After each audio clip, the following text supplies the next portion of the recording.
We're here with Medea Benjamin at the UNAC conference in Stamford, Connecticut. This is the 24th of March, 2012. And Medea, could you tell us a little bit about the organizations you're involved with, Code Pink and others? Well, I'm the co-founder of two groups that I'm still actively involved in. One is called Global Exchange. It's a human rights organization that does a number of things, including taking people on what we call reality tours around the world to see what's really happening, especially in places where the U.S. government does not have a very good relationship. We also promote fair trade, have fair trade stores, push the whole fair trade label in the United States. And then the other group that I co-founded is called Code Pink. It's a women-initiated peace group. We started to try to stop the war in Iraq. We're still trying to stop the wars in Afghanistan and stop a new war with Iran. And we've become involved through seeing what's happening around the world in an effort to stop the use of drones as our latest way of killing people around the world. And Steve, you have a book coming out about drones? Yes, I have a new book called Drone Warfare, Killing by Remote Control, that looks at how extensive is the use of drones right now, who is producing the drones, the companies that are making them, what parts of the world are we using them in, what other countries have drones, and now it's over 50 countries that have them. The producers are the United States, Israel, second largest producer, China, third largest producer, but selling them all over the world. Also looks at who are these pilots that are remotely controlling the drones from places in Nevada or in Virginia and dropping bombs on people in Afghanistan or Pakistan. It looks at the whole issue of the legality of drones. What is the legal cover that the U.S. is using, which I must say is a very thin cover. So like the John Yoo argument for torture? It's basically, the argument is that in international law, if you're threatened, you have the right to self-defense. And since we are threatened by Al-Qaeda everywhere in the world, we have the right to self-defense anywhere in the world. But that does not jive with international law. And the fact that we are killing people in other countries, whether they are U.S. citizens or not, is also an incredible legal issue that it amazes me that we are allowing our government to do this. I also look at the victims. Who are these victims, and how come we never hear about them? And then go into what are the ways that people are starting to mobilize against the drones. So some fantastic groups around the country who have gone out to the Air Force bases and are protesting at the bases, getting arrested at the bases, going to the places like General Atomics that are producing the drones, going into the offices of Congress. You know, we now have a congressional caucus for drones. It's amazing to me that members of our Congress decided that it was so important that they should push for the proliferation of drones at home and overseas, that they should create a caucus just for drones, but they have that. So we do have an incipient movement in the United States that is hooking up now with groups in Europe and with groups overseas, because let's face it, the biggest protests against drones are happening in Pakistan, where you have hundreds of thousands of people coming out to say no to these drone attacks, and people in Yemen who are coming out as well. So what we have to do is come together as an international community, just like we did around landmines and cluster bombs, and rein in the use of these killer drones as well as the spy drones. And people in this country should be very concerned, because it was just recently, in fact, February 14th of this year, Valentine's Day, when President Obama signed a piece of legislation that forces the Federal Aviation Association, which is in charge of our airwaves, to open up the airspace for the use of drones. And we are going to see in the coming years that every police department is going to want their drones to be spying on people. Homeland Security is going to use drones like crazy. Already there are drones being used along the Mexico and Canadian borders. It's going to be a a real field day for those who like to violate our civil liberties if they get their hands on drones. And is Homeland Security the primary funder for communities to police departments and others to get access to drones? Well, so far there have been restrictions by the FAA, but so there's been experimental use of drones. Homeland Security has given money to police departments to purchase drones. So there are a number of places like Miami and Texas that have done the groundwork of experimentation. But this is just going to explode once the legal restrictions are lifted. These are strange times, aren't they? These are strange times. We are trying to pull together the different groups that are concerned about this, whether it's groups concerned about privacy issues, libertarians, human rights advocates, people in the legal community, the scientific community that says you ain't seen nothing yet. Wait till these drones are totally autonomous, which means no man in the loop. They are programmed and then they just go on their own. And we're bringing them all together in Washington for the first International Drone Summit, April 28th and 29th. And we hope out of that will come a much more effective international coalition that can work on these issues. Can you speak a little bit about sort of your background in terms of how you came to become an activist, such an important thing in your life to work on the things you do on behalf of all of us? You know, where did you grow up? What were your parents like? Seminal moments in your life that really sort of put you on a road to becoming a peace activist? Well, you know, a lot of people, they sort of gradually move and read a book and move a little further, go to a protest. To me, it kind of slapped me in the face when I was in high school, growing up in a pretty conservative family in Long Island, and my sister, who was 2 years older than me, her boyfriend was sent off to fight in Vietnam. And of course, it was a draft. He didn't have a choice. And he was a nice kid on the football team and just a regular guy.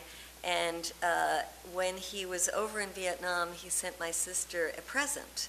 And it was an ear of a Viet Cong with a necklace around it to wear as a souvenir. And that just changed my life. I thought, how could a nice boy turn into a monster that would think that somebody's body part was something to be worn around your neck? And it disgusted me so much, it shocked me so much to my core that I started organizing in high school, anti-war group, and have been on that trajectory ever since of saying that, hey, you know, we're one big human family, and what we do to somebody in Vietnam is what we do to the whole human family, and we've got to find another way to live together. Do you get personally frustrated when you try to work with neighbors and groups and people just don't get it? Their view of the world is so different from your own. And how do you deal with that? How do you cope with that sort of thing? If it gets to be frustrating or somewhat gives you a downer periodically, and how do you rejuvenate yourself and get back in the game? Well, one, I think I'm lucky in that I have a family that my immediate family, like my kids and partner, are very progressive, but other parts of my family are super right-wing. They love Rush Limbaugh, and they love Glenn Beck, and they love Sean Hannity, and so at meals around holidays, we have lots of discussions, and they're constantly sending me things, which I appreciate because I want to see that, and I do watch Fox News to hear what they're saying. One, it helps me with my arguments, but two, it makes me recognize that these are people I love. And you can't just shut everybody out who doesn't agree with you and say those are terrible people and they're all racist and they're all disgusting. And no, I mean, these are my family. You know, we have a lot of misguided people, and you have to learn how to work on them to try to move them along, and you have to learn to live with them as well. And so I take that actually as a plus.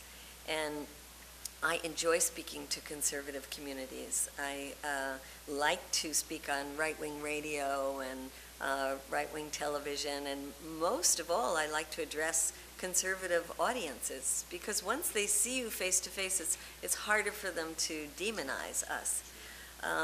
But I think that it is important for progressives to get out of our cocoons and talk to ordinary people.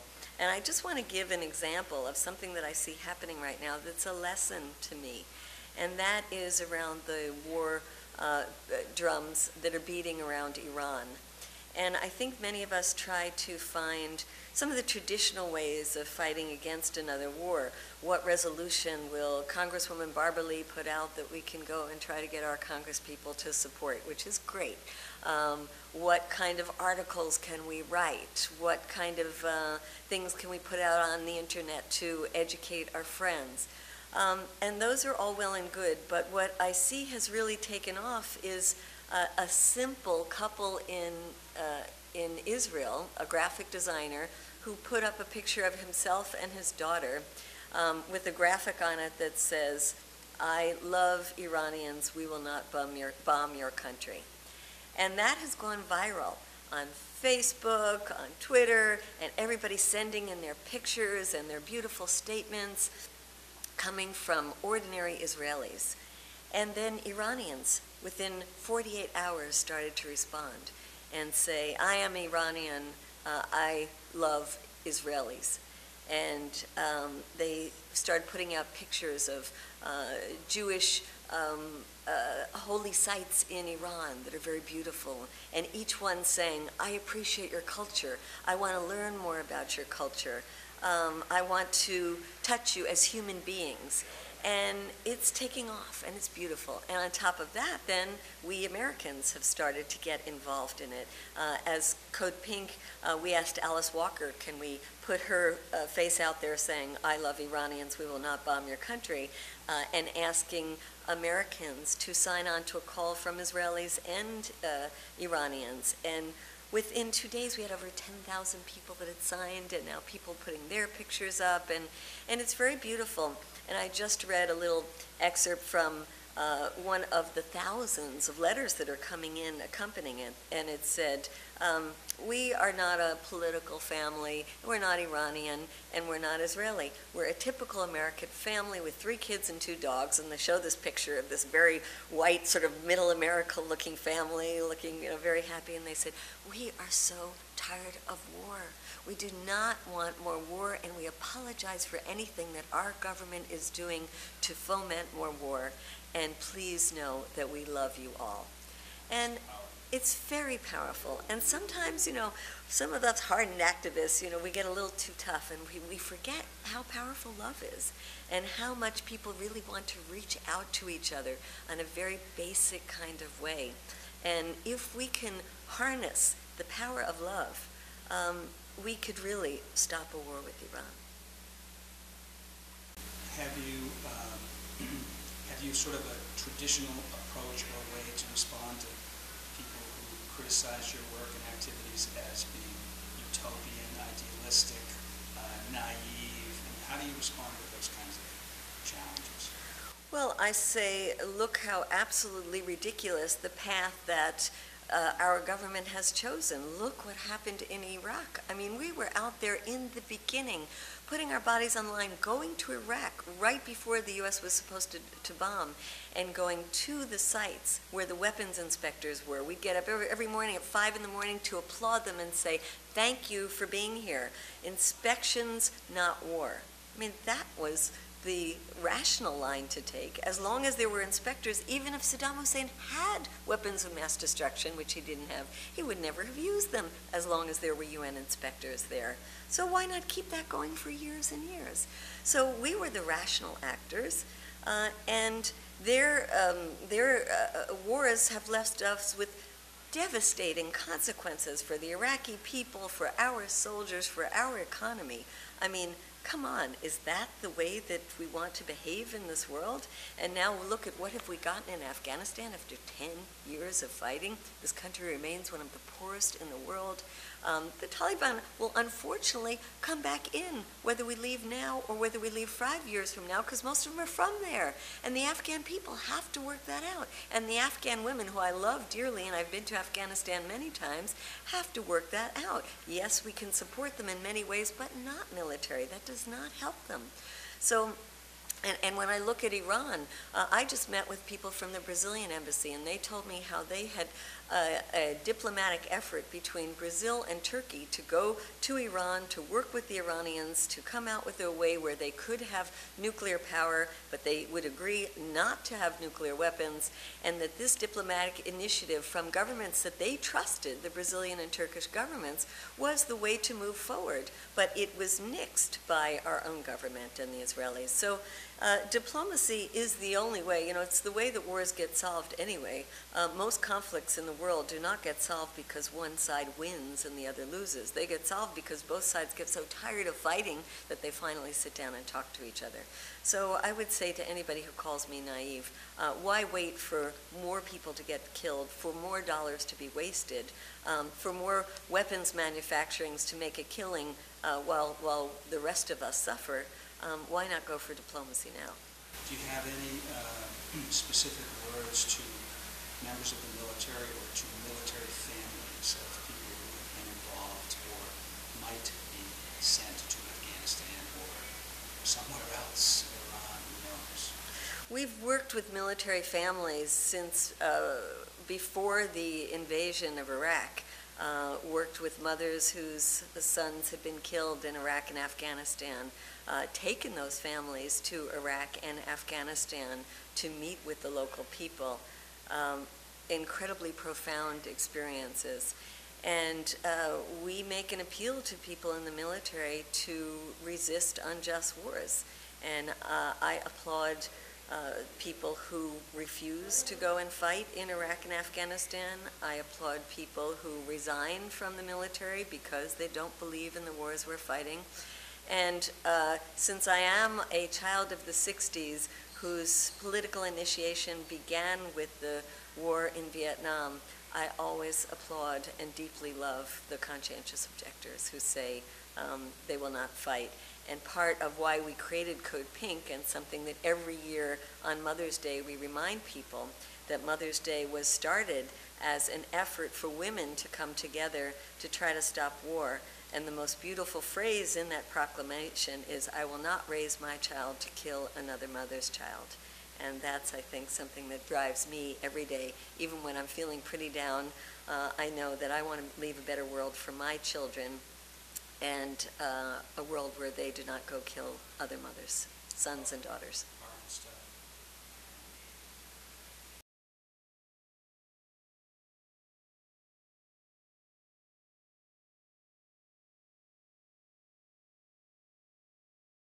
Thank you very much. Do you want to share a web address for people if they want to get in touch with Code Pink or Global Exchange? Global Exchange is globalexchange.org. Code Pink is codepink.org. And we also are part of the Occupy movement, and I'm very inspired by so many new people, especially younger people, coming into this movement. And we created a new initiative called Women Occupy. That's womenoccupy.org, to make sure that women's voices are loud and clear and effective in this Occupy movement. It's been really clear to me, seeing all the effort in this UNAC, United National Anti-war coalition. There's a tremendous effort to link lots of different concepts together to show how there's a symbiosis to go on the path for peace. You know, so that people who are involved in economic justice or racial justice or specifically just anti-war, there's a commonality among all those different interests that this organization, this effort has sort of brought together to provide some synergy. Well, that's right, and I think it's great that we're connecting issues that are often not connected, like the incredibly high rate of incarceration of black youth in this country, of violence in our communities relating to violence overseas, of the issue around the profiling of Muslims and the loss of civil liberties, the spying not only on the Muslim communities but on peace communities as well. Bringing together a lot of these struggles is so important because too often we're in our own little silos working individually on our individual issues, and we really have to come together. And that's a tribute, I think, to UNAC and the kind of issues they're bringing together. And it's certainly a tribute of the Occupy movement, although I must say that the anti-war issue has to become much more integrated into the message of the Occupy movement. Certainly, the focus on corporate abuse, I think, is absolutely essential, but we have to educate more people about how the corporations that make money off of wars really help to drive what we are now in as a perpetual state of war. And you can see it so clearly when you start delving into the weapons industry, how they give money to their Congress people, how their Congress people then give them contracts that are our tax dollars, how they start creating these, making the weapons in every single district so that they can have their own Congress people there at their beck and call, and then how this drive to use the weapons that they've created drives us into war. And this is a cycle that has to be broken. So this issue of corporate domination in our political system and how it's corrupted politics in this country is central to understanding why we continue to be involved in so many wars. Medea Benjamin, Code Pink and Global Exchange, you've given viewers an amazing array of things to think about, and I hope it has made people change their thinking about the state of the world and their relative activity toward making it better. And I'm going to say that I hope that this video will be seen in many communities beyond those just in New Hampshire and Massachusetts. Thank you very much. Thank you so much.